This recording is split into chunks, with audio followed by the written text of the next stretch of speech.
Unscrew both ends of the screws on the device and install the water spray bracket. The brush is reversed. Install a water stop wall.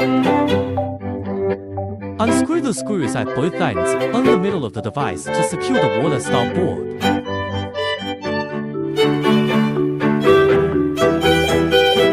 Use squeeze to connect the device with the extension pole.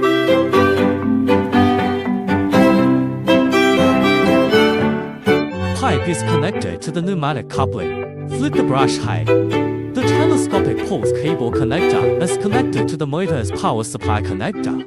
Lithium battery version installation. Connect the lithium battery to the spring wire.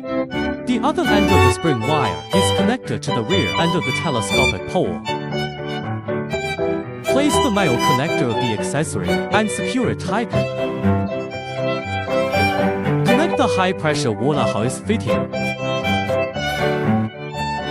Turn on the power switch and it will work properly. City power version installation. Connect the extension cord switch to the rear end of the telescopic pole. Connect the other end of the extension cord to a 158 power source.